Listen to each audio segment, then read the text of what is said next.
साथियों, क्या आपको पता है कि केंद्र सरकार का जो न्यूनतम वेतन पूरे देश में लागू होने वाला है? जिस फ्लोर वेज की हम बात कर रहे हैं, तो वर्तमान में वो फ्लोर वेज केंद्र सरकार का कितना है? जी हाँ, आपको बता दें, मात्र 178 रुपए वर्तमान में केंद्र का फ्लोर वेज है, जो कि पूरे देश में लागू है। तो अगर यही फ्लोर वेज केंद्र सरकार पूरे देश में लागू करती है, तो इस हिसाब से आपका वेतन मात्र 5 से 6 हजार के बीच में बनेगा। आज सबसे बड़ा सवाल, कई वीडियो में हमारे में कमेंट आए कि केंद्र सरकार का फ्लोर वेज मात्र 178 रुपए है। आप कहे की खुशखबरी दे रहे हो, कहे की ब्रेकिंग न्यूज बता रहे हो, इससे तो और वेतन घट जाएगा। तो आज के वीडियो में मैं हर सवाल का जवाब दूंगा कि 178 वर्तमान जो फ्लोर वेज है केंद्र सरकार का, क्या यही लागू होने वाला है या फिर इसको बढ़ाकर सरकार एक नया फ्लोर वेज लागू करने वाली है? तो पूरे सवालों का जवाब मिलेगा। साथ में ये भी बताऊंगा कि आपका प्रति माह जो है वेतन कितना बन सकता है नए फ्लोर वेज के आने के बाद। साथ में एक और सवाल बनता है साथियों कि ये कब तक लागू होगा। तो आपका सबसे बड़ा सवाल है कि इसका फायदा आपको कब तक मिलने लगेगा, कब तक पूरे देश में केंद्र का न्यूनतम वेतन लागू हो जाएगा।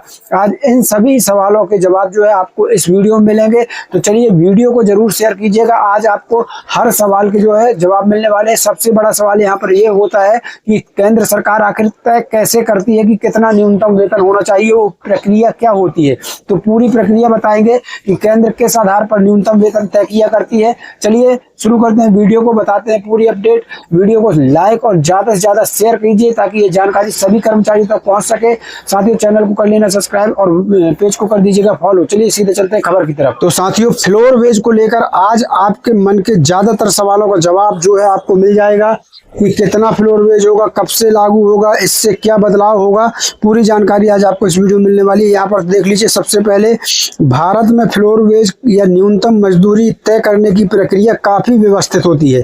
इसे मुख्य रूप से न्यूनतम मजदूरी अधिनियम 1948, जो कि अब लेबर कोड 2019 के अंतर्गत आता है, के आधार पर निर्धारित किया जाता है। फ्लोर वेज तय करने के लिए सरकार और समितियां कुछ मुख्य कारकों को ध्यान में रखती है। तो सबसे पहले हमको ये समझना होगा कि ये फ्लोर वेज आखिर केंद्र सरकार तय कैसे करती है। तो यहाँ देख लीजिए, पहला क्या मानक होता है वो देख लीजिए। बुनियादी जरूरतों का आकलन जो है समिति करती है। फ्लोर वेज तय करने का सबसे बड़ा आधार 15वें भारतीय श्रम सम्मेलन यानी ILC के सुझाव हैं। इसमें माना जाता है कि एक श्रमिक यानी एक कर्मचारी के साथ 3 कंजप्शन यूनिट यानी पति पत्नी और 2 बच्चे जुड़े होते हैं। भोजन एक वयस्क के लिए लगभग 2700 कैलोरी खर्च होता है। ये अनुमान जो है फ्लोर वेज तय करने से पहले लगाया जाता है। कपड़ा एक व्यक्ति को लगभग जो है जो आकलन करती है सरकार, तो कपड़ा एक व्यक्ति को प्रति वर्ष जो है प्रति परिवार लगभग 72 गज कपड़ा लगता है। आवास सरकार द्वारा निर्धारित न्यूनतम क्षेत्र के लिए किराया, अन्य ईंधन, रोशनी और अन्य विविध खर्च कुल मजदूरी का 20%। इसके अलावा अतिरिक्त खर्च है, यहाँ देख लीजिए। इसके अलावा अतिरिक्त खर्च शिक्षा, स्वास्थ्य और बच्चों की शादी जैसे खर्चों के लिए बाद में सुप्रीम कोर्ट के आदेशानुसार 25% और जोड़ा गया। जीवन निर्वाह सूचकांक दूसरा पॉइंट है दोस्तों। यहाँ पर देखिए, बाजार में महंगाई कितनी है, फ्लोर वेज तय करने का सबसे महत्वपूर्ण हिस्सा होता है। मतलब बाजार की महंगाई जिस हिसाब से होती है, उस हिसाब से न्यूनतम वेतन आपका केंद्र सरकार तय करती है।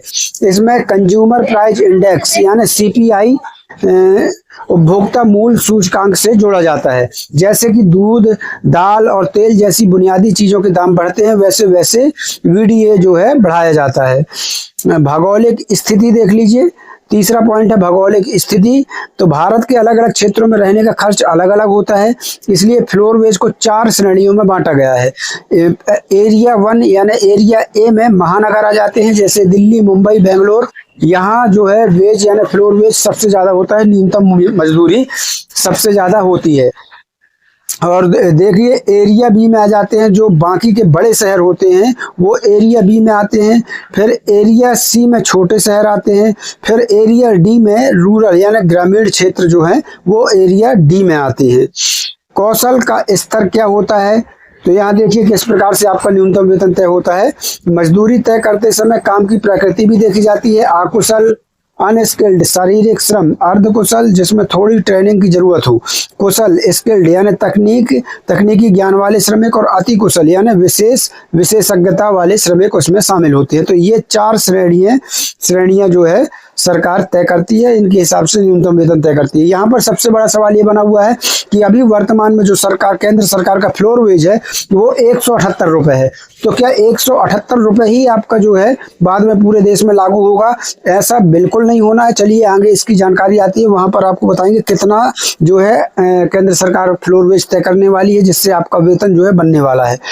यहाँ पर देखिए फ्लोर वेज तय करने की क्या प्रक्रिया है। तो यहाँ पहला है समिति का गठन।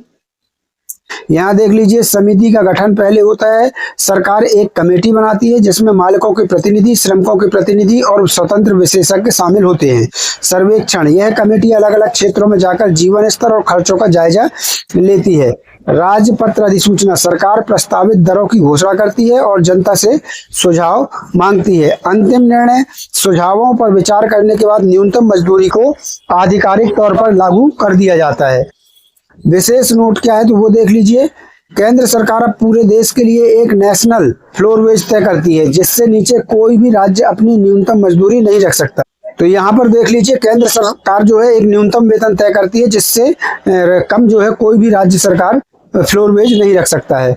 अब यहाँ देखिए, वर्तमान में सबसे बड़ा सवाल, यही सवाल सबके मन में जो है उठ रहा है। वर्तमान में केंद्र सरकार द्वारा निर्धारित राष्ट्रीय फ्लोर वेज की स्थिति और ताजे आंकड़े जो हैं अब यहाँ आगे हम आपको दिखाने वाले हैं। पहला है वर्तमान राष्ट्रीय फ्लोर वेज, यानी वर्तमान में केंद्र सरकार का राष्ट्रीय फ्लोर वेज क्या है, ये सबसे बड़ा सवाल है। तो यहाँ देख लीजिए, फिलहाल आधिकारिक तौर पर राष्ट्रीय फ्लोर वेज 178 रुपए प्रतिदिन है। अब ये 178 रुपए प्रतिदिन है, तो इस हिसाब से तो साथियों फिर 5 से 6 हजार रुपए प्रति माह ही आपका वेतन बनेगा। अगर डेली का 178 रुपए होगा तो फिर फायदा क्या निकला, उल्टा इसमें तो लॉस है। तो यहाँ आगे देखिए क्या जानकारी दी गई है। यह दर जुलाई 2019 में तय की गई थी।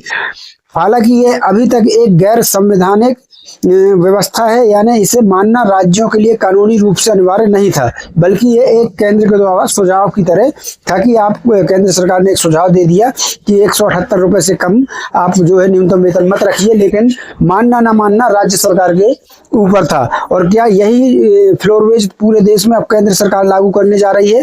तो ये सबसे बड़ा सवाल है, उसका जवाब देख लेते हैं। तो नए लेबर कोड 2025 के तहत क्या बदलाव, तो यहाँ देख लीजिए, नए लेबर कोड 2025 के तहत बदलाव 21 नवंबर 2025 से भारत में नए लेबर कोड लागू हो चुके हैं। इसके तहत फ्लोर वेज को लेकर कुछ बड़े बदलाव भी हुए हैं। क्या बदलाव हुए हैं तो यहाँ देख लीजिए। पहला है कानूनी मान्यता। अब फ्लोर वेज एक संवैधानिक अधिकार बन गया है। इसका मतलब है कि कोई भी राज्य सरकार अब इससे कम न्यूनतम मजदूरी तय नहीं कर सकेगा। क्षेत्रीय आधार, केंद्र सरकार अब पूरे देश के लिए एक ही रेट के बजाय अलग अलग भौगोलिक क्षेत्रों के लिए अलग अलग फ्लोर वेज भी तय कर सकती है। मतलब जैसे आप कुशल, अर्धकुशल, कुशल, उच्च कुशल, तो सभी के लिए अलग अलग फ्लोर वेज तय होगा। महानगर के बड़े शहरों के लिए अलग, फिर छोटे शहरों के लिए अलग, ग्रामीणों के लिए अलग। तो ये लेकिन तय करेगी केंद्र सरकार ही।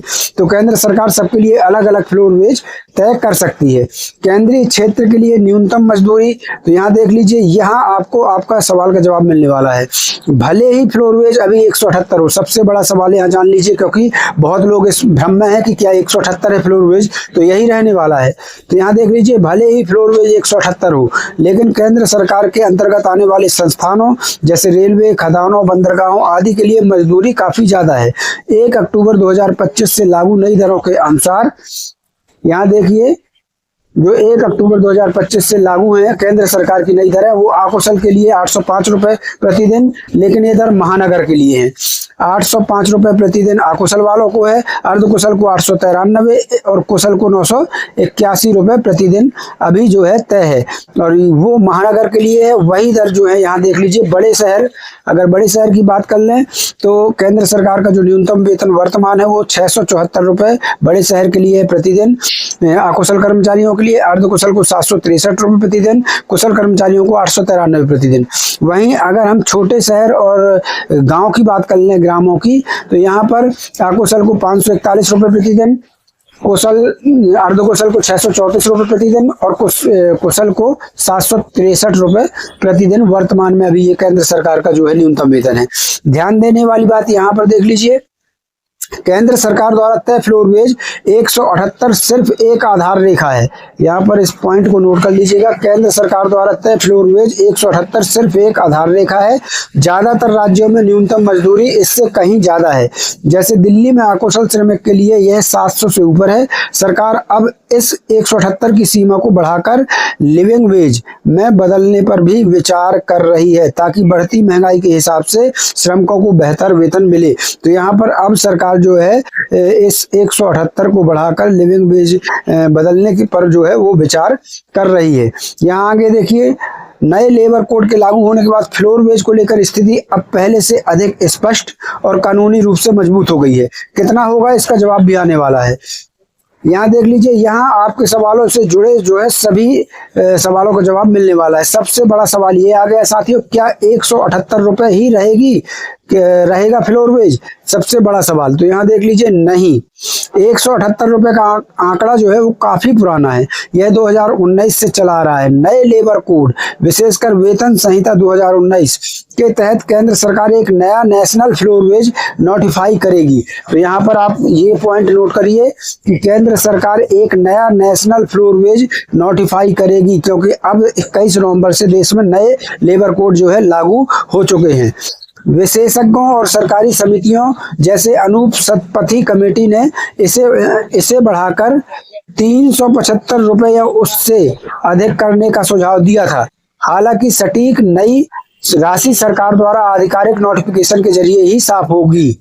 तो आपको बता दें, यहाँ पर सीधा सीधा जवाब ये है कि आपका जो फ्लोर वेज तय होना है वो 178 रुपए तो बिल्कुल तय नहीं होगा। इस पर आप बिल्कुल यकीन मत करिए, पुराना है, ये तय नहीं होगा। अब जो है नए लेबर कोड लागू हो गए हैं, तो उसके हिसाब से जो समिति ने सुझाव दिया है वो 375 रुपए या फिर उससे अधिक करने का सुझाव दिया गया है। तो मान के चलिए 400 के ऊपर ही फ्लोर वेज जो है अब नया तय कर सकती है सरकार। और साथियों, कब तक ये लागू होगा तो उसकी भी बात कर लेते हैं आगे चल के। तो ये तो क्लियर हो गया आपका कि 178 रुपए आपका फ्लोर वेज जो है वो नहीं रहना है। ये एक अनुमान अगर हम बताएं तो आपका फ्लोर वेज सरकार 400 से ऊपर जो है तय कर सकती है, 400 या 400 के ऊपर तय कर सकती है। हालांकि जो है साथियों, पूरी जानकारी सरकार के आधिकारिक नोटिफिकेशन जारी होने के बाद ही पुख्ता जानकारी लग पाएगी। अभी एक लगभग अंदाजा लगाया जा रहा है कि 400 या 400 से अधिक जो है आपका नेशनल फ्लोर वेज तय कर सकती है सरकार। यहाँ देखिए, दूसरा नए लेबर कोड के अनुसार मुख्य बदलाव क्या हुए हैं। तो कानूनी मान्यता, पहले फ्लोर वेज केवल एक सलाह थी जिसे मानना राज्यों के लिए अनिवार्य नहीं था, लेकिन नए कोड के तहत यह कानूनी रूप से अनिवार्य हो जाएगा। राज्यों पर पाबंदी, एक बार जब केंद्र सरकार नेशनल फ्लोर वेज तय कर देगी तो कोई भी राज्य सरकार अपने यहाँ की न्यूनतम मजदूरी उस दर से कम नहीं रख पाएगा। क्षेत्रीय आधार, सरकार अलग अलग भौगोलिक क्षेत्रों जैसे महानगरों और ग्रामीण इलाकों के लिए अलग अलग फ्लोर वेज भी तय कर सकती है। यहाँ पर देखिए कब लागू होगा। तो यहाँ देख लीजिए, भारत सरकार ने 21 नवंबर 2025 से चारों नए लेबर कोड्स को प्रभावी बनाने की दिशा में कदम बढ़ा दिए हैं। इसका मतलब है कि अब जल्दी केंद्र सरकार नए फ्लोर वेज की घोषणा कर सकती है, जो निश्चित रूप से पुराने 178 रुपए से कहीं ज्यादा होगा। तो पुराना जो फ्लोर वेज है उससे ज्यादा ही होगा, लगभग 400 या 400 से ज्यादा होगा। और जहां तक लागू होने की बात है तो आपको बता दें 1 अप्रैल 2026 से जो है ये फ्लोर वेज लागू हो सकते हैं, क्योंकि श्रम मंत्री के द्वारा जानकारी दी गई है कि 1 अप्रैल 2026 से पूरे देश में नए लेबर कोड पूरी तरह से लागू हो जाएंगे। जी हाँ साथियों, तो 1 अप्रैल 2026 से नए फ्लोर वेज लागू हो सकते हैं। निष्कर्ष क्या है, तो निष्कर्ष देख लीजिए, 178 रुपए की सीमा पुरानी हो चुकी है। नए कानून के हिसाब से सरकार जीवन स्तर और महंगाई को देखते हुए एक नई और उच्च दर जो है तय करेगी, जो पूरे देश के लिए एक बेस लाइन का काम करेगी। तो अब सरकार जो है नए हिसाब से जो है फ्लोर वेज तय करेगा, क्योंकि 178 रुपए पुरानी हो चुकी है 178 रुपए की सीमा। यहाँ पर देख सकते हैं नए लेबर कोड लागू होने से आपकी इन हैंड सैलरी या पीएफ पर क्या असर पड़ेगा। तो आपको बता दें ये सब कुछ नए रूप से अब होने वाला है, इसका इंतजार कीजिए। 1 अप्रैल 2026 से जो है नया फ्लोर वेज लागू हो सकता है। तो साथियों, आशा करता हूं आपको ज्यादातर सवालों के जवाब मिल गए होंगे। वीडियो पसंद आया हो तो वीडियो को शेयर जरूर कर देना, लाइक कर देना। दोस्तों, मिलते हैं नई अपडेट के साथ, नई जानकारी के साथ। तब तक के लिए धन्यवाद। जय भारत, जय हिंद।